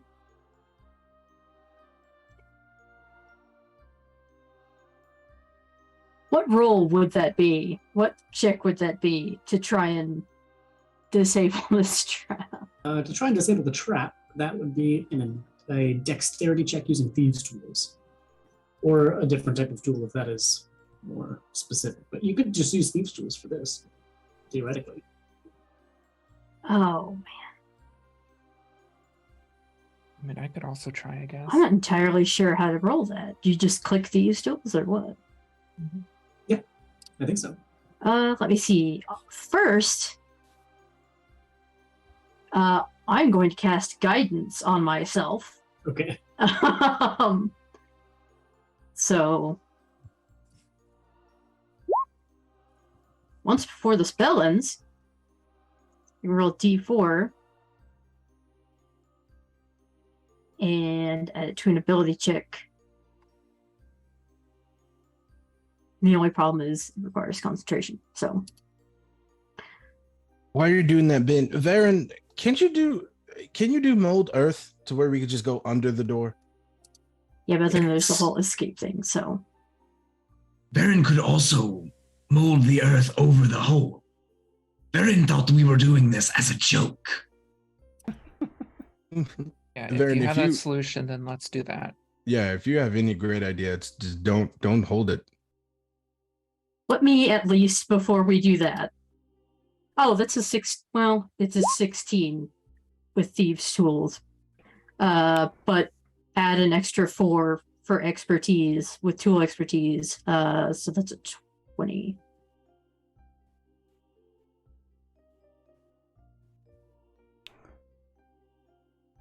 Oh, I thought there was going to be more to that. Sorry. I believe. No, that's it. Yeah, I didn't do the math. Oh yeah, that's right. I get to roll an extra the D4 for guidance. So, Yes. Make it 23. Perfect. And you all have been sitting here watching Ben finagle with this thing for just a couple of seconds, and then as soon as it clicks, is when Viren offers this other alternative suggestion. So you have a couple of options. You could have just done that the whole time. What are you doing, guys? Like, if you're on a mission, get out of here. But you might need these potions when you're going off and doing whatever this thing is. If you want to bring me some mushrooms and some tongues and your stuff, yeah, I'll give them to you. Ben looks to the others and says, "So, it looks like they're not for potions." No, they are for potions. I'll give you potions for the stuff. No, I'm saying the stuff you want. Doesn't matter at this point. Yeah, money's not for just one specific thing. Yeah, but it might be spell components. Yeah, it might be my food. You don't know. Varen sees no other merchants here. Yeah, if you Do haven't you noticed. eat gold? No. You don't eat gold. Does anybody eat gold? Maybe. Yes. Do you eat gold? Yes. How many?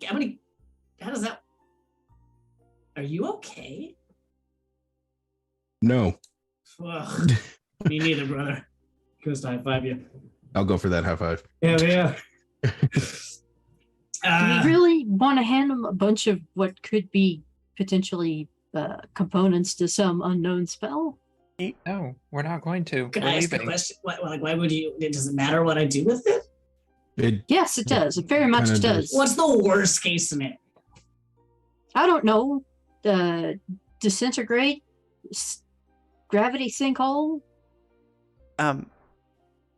Just in case some of y'all aren't familiar with the city, but like there's a lot of potion makers in the city. Like we can just go to, we really need one of these potions, we can just go to the store.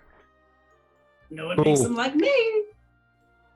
Very wonderful to talk to. Another and, selling point for going to the apologize. stores. It's gonna- I can also get us You're no supplies. fun. Yeah. Yeah. And you will stay here. We are leaving, but you are staying here. As always, my plan. You're not going to try to escape. I already told you I do live here. Wait. What is your name? I'm the alchemist. That's Yeah. a title, not a name. Yeah.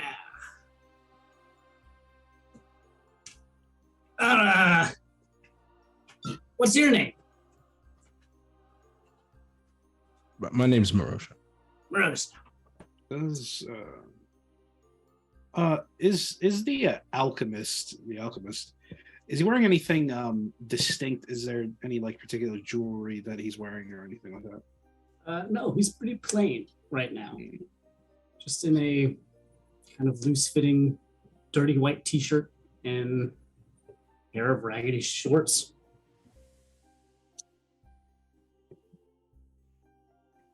Both Well- of you guys just, oh, go ahead, sorry. Sorry. I'm done worrying about this. I feel like we're missing something here. They're very keen on telling us that they live here. This is my house. Yes. Yeah. Because I may be overthinking this.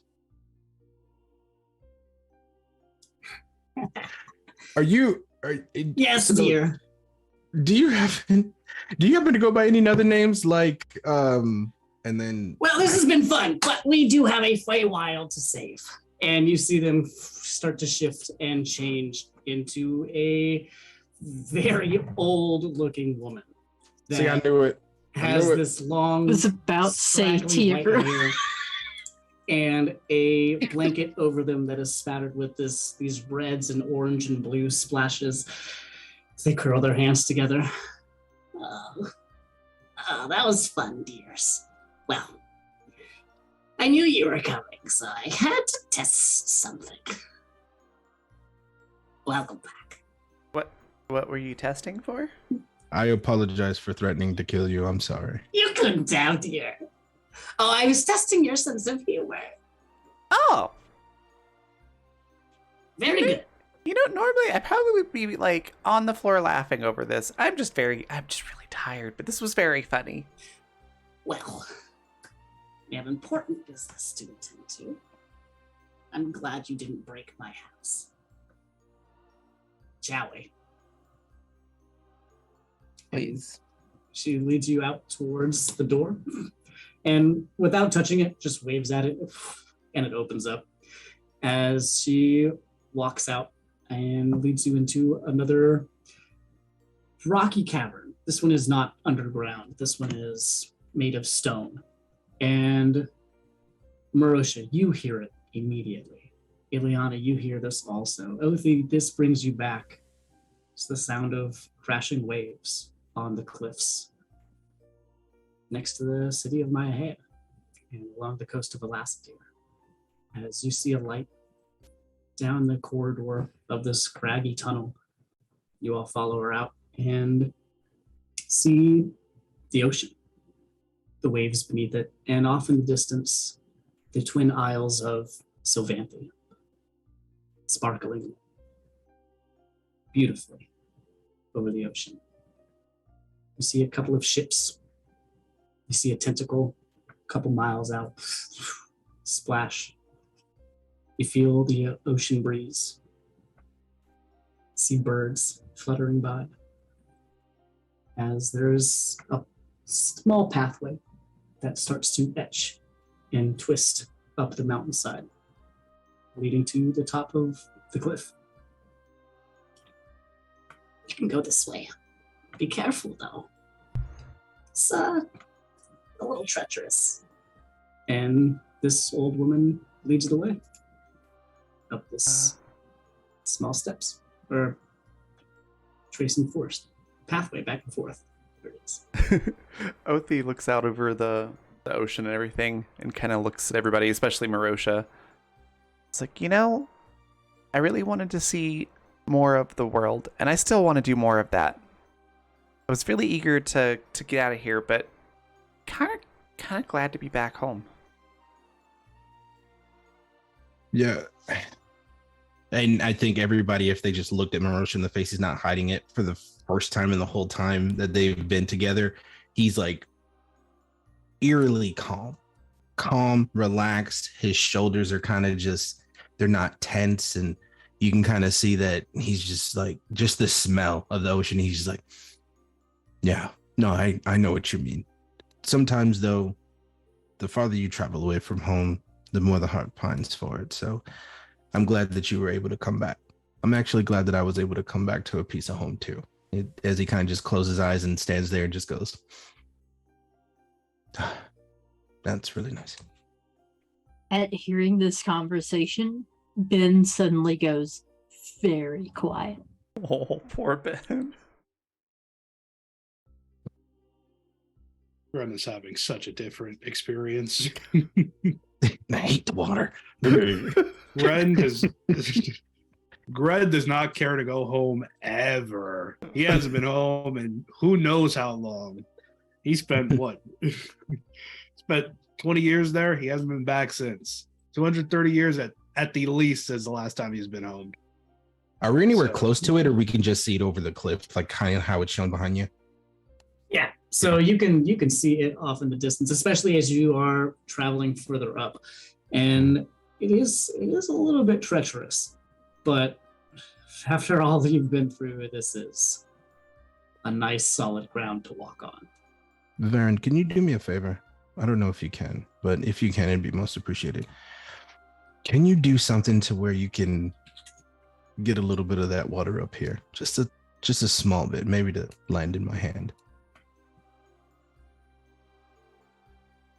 Yes, Varen can arrange this. Safely? To where we don't fall or anything. And I think instead of answering, Varen is going to cast Control Water. And I would just imagine that kind of just like a very controlled stream just kind of like splashes into Marosha's hand, and he rubs it on his face and through his hair. Oh, it's a full water serpent, like rising up and like bringing itself over and like dipping its head down towards Marosha. Oh, I'm going to embrace the hell out of that water serpent. Yeah.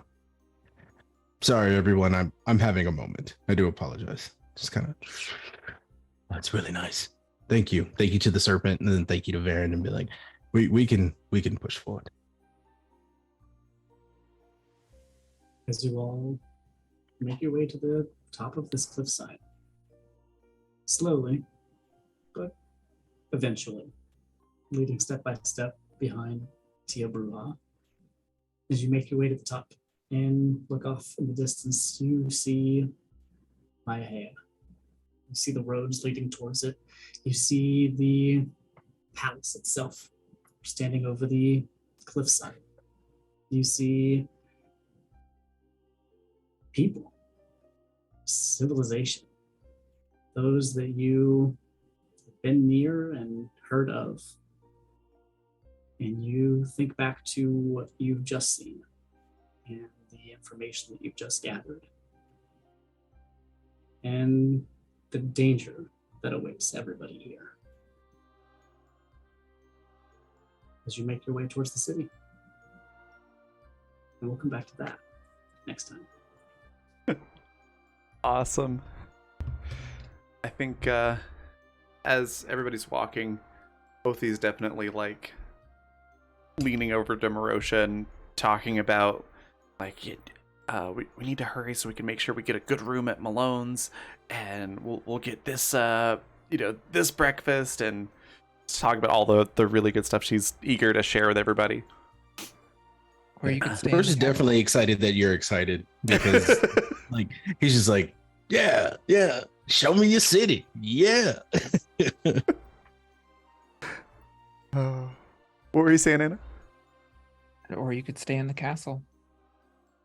There's the castle. Othi's like, I've only been in there like once to deliver mail. Right. Well, Last if we're time I was in the coordinating- castle. Whew.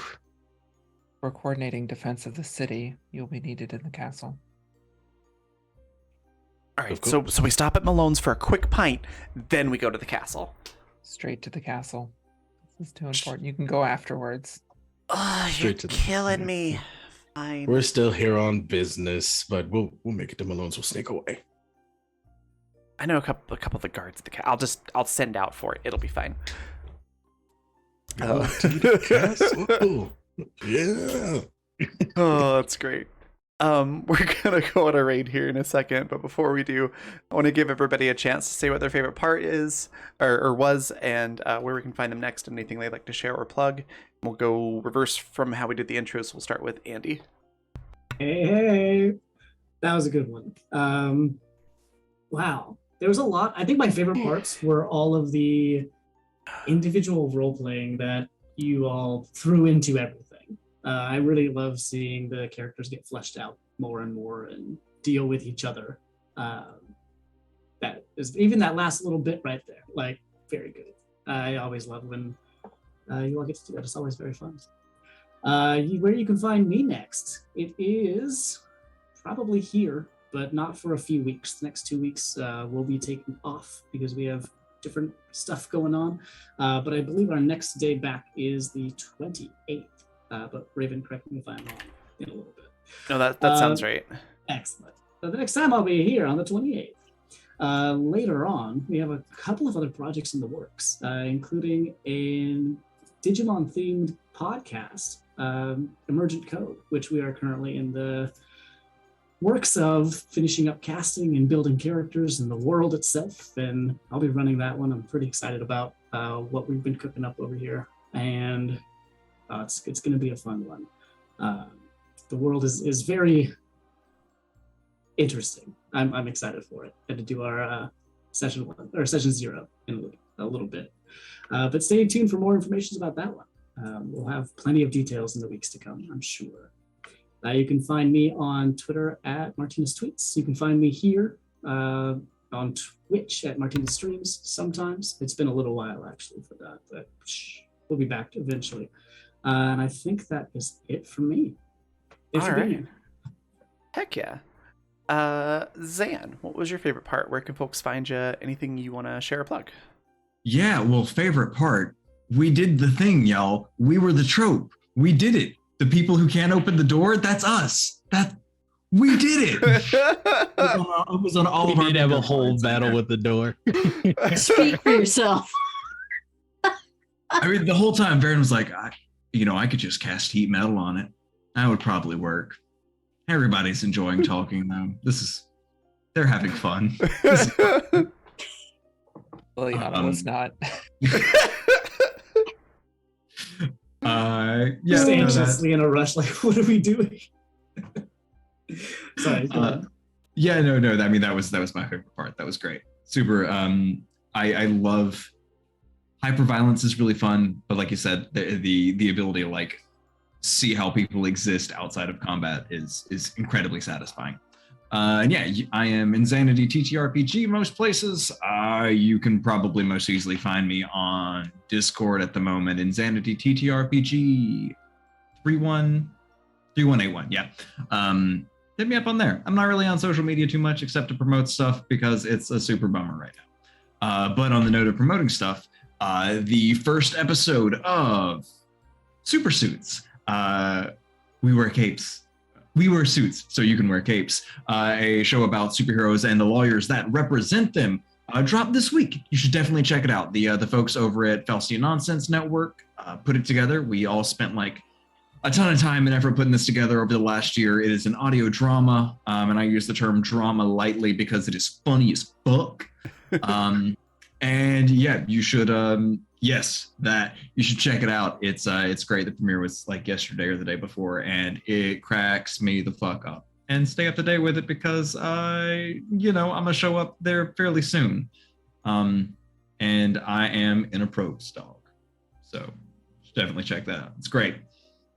That's me. That's everything. Awesome. Yeah. I'm gonna go last, so let's head over to M. What was your favorite part? Where can folks find you? Anything you want to share or plug? Oh my gosh. Yeah, just the general interaction outside of combat. Also, I loved Othie's "Here's the line" in the swamp muck. Also, I had forgotten about the shield doubling as a step stool. So it was like, oh yeah, right. That's the best. I gotta throw that in every once in a while. Yeah, it's really good. But yeah, all the little mini character interactions were just fantastic. Also just the slowly growing realization, is this Tia Brua? Feels like this has to be Tia. Yeah, it's Tia Brua. That was great. I love it. But yeah, I'm Emily. I'm at Timberdoodles on Twitter. I'm a digital artist. And I'll be here on the 28th. I'm excited. Awesome. Par, what was your favorite part? Where can folks find you, and anything you want to share or plug? I think my favorite part of the whole thing. I can't just say all of it, of course. But I think I love the whole end section, just from getting bamfed to interacting with Tia Brua, the prisoner. Lots of fun to be had there, and we ended off with a nice bit of role play, which I'm definitely into. So I think that whole chunk of the episode is my favorite part. You can find me next, the 28th, here on this channel with this lovely cast, where we will continue to play this lovely story and see where it goes. And you can also find me on Twitter at Mr. Par 4E. You can find me on YouTube at Mr. Par, and you can find me on Twitch at Mr. Par. And I think that's me wrapped.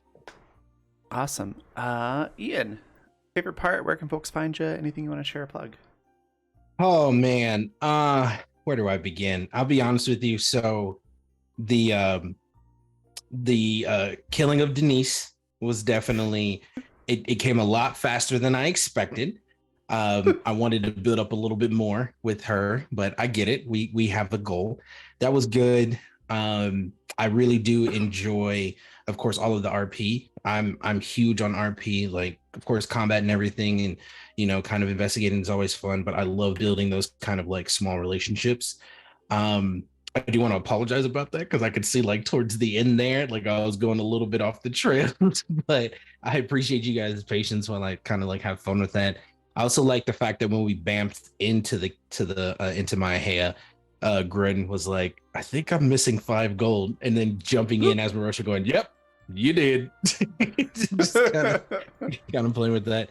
I just definitely like the story. Of course, it's a slow build to a goal, but I like that little bit in there. So but yeah, if you want to see what I'm doing, you can follow me on all social media, mainly Twitter, if you want to know what I'm doing in the TTRPG space, at your boy Big, which is YABOIBIG.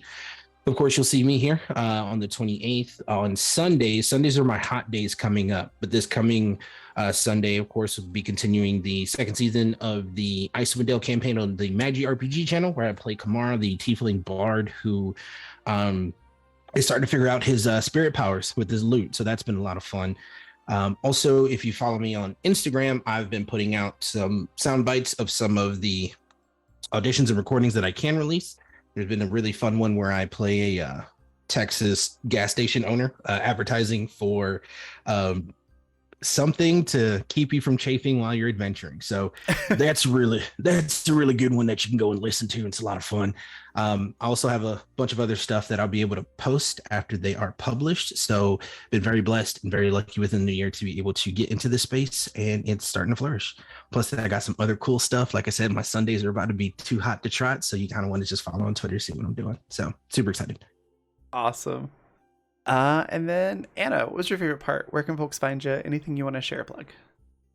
I think it was probably Ophie drawing the line in the muck. That was just a great character moment. Love to see Ophie being the mediator. Even She when tries. yeah, even when combat is looming. But yeah, I'm Anna, aka Archival Dust Bunny, most places on the internet. I'm a queer and trans advocate, museum worker, and TTRPG streamer and podcaster. If any of that sounds interesting, you find me on Twitter at Archival Dust Bun. As far as where to find me, tomorrow night, Morphs in the Swamp, our Animorphs Blades in the Dark campaign is back for season 2. We're picking up right where we left off. We just blew up a Yerk spaceship in what was a disaster turned into a success mission for us in true Animorph style. We all survived. Yeah, and some crazy things are happening as we start off this season. So if you enjoy just stories about child soldiers and trauma and young romance, check it out. This Friday, episode 3 of our Lancer mini campaign will happen over on the Lost Caravan. We're using some new scavenger rules for getting mech parts. It's been very interesting. We have a fun little team doing that as we resist kind of the government control of the Lancer pilots. Fun story, and you can find those on demand over on the Last Caravan if you've missed it so far. If you do enjoy Lancer, you can always find me on Response Team Omnicron, Lancer Actual Play Podcast. I've talked about it a lot on this channel, but we've well past now 5,000 downloads. So if you haven't listened yet, why not? There are over 1,000 people who have listened to our show, so you should join them and find out what all of the fuss is about. And of course, keep an eye out for Emergent Code as well, our upcoming Animon Story podcast that Andy mentioned. You can find us on Twitter at Emergent Code Pod. And we are, like Andy mentioned, moving through the casting process and setting up session zeros and all that stuff is going to start moving very quickly. You don't want to miss anything. It's going to be an amazing show. So definitely give us a follow there. Awesome. That just leaves me. Oh, my favorite part. Yeah, I'm with everybody. Like half the episode was my favorite part. I really enjoyed all the interactions. Yeah, pretty much everything that's already been mentioned was a lot of fun. I really enjoyed all of that. Enjoyed getting to see Grin's interactions again. That's always great. And then also all the gifts that we were posting in our Discord while things were happening. Lots of the boulder gifts and things like that. and crossing the line gifts. It was a lot of fun. Things happening in the background. So I think that was also my favorite part. Where you can find me next. This month is a bit crazy. So let's see. The 25th is the next time I will be here.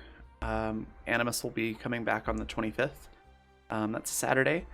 And then if you happen to be in Utah next weekend, the 16th through the 18th, I am going to be a guest at LTUE. Again, I'll be on several panels over like all 3 days of the convention. So come check that out. If you're interested in that, it's a basically like a convention for writers and artists and game designers.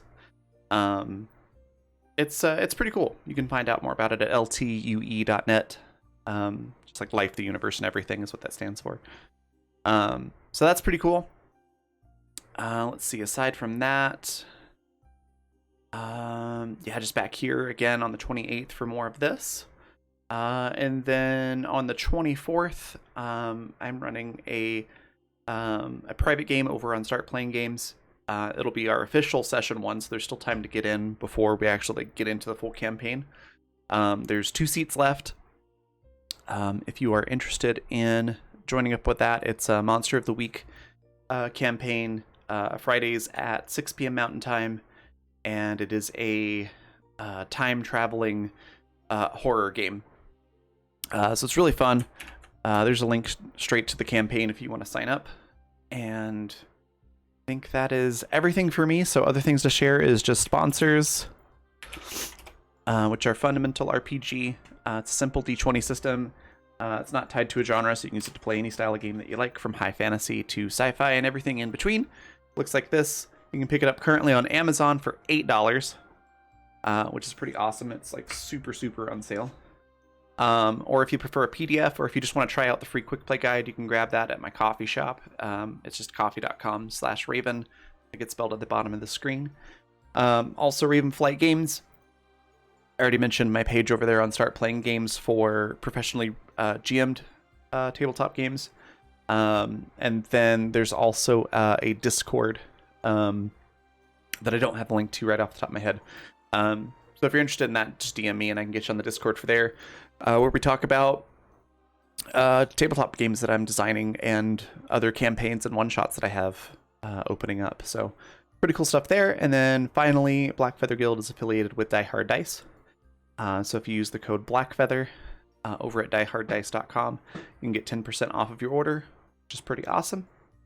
And I think that is... Oh, one more thing. Not sponsored, but a cool thing that we're using in the campaign. You should go check out Children and Champions of the Fae.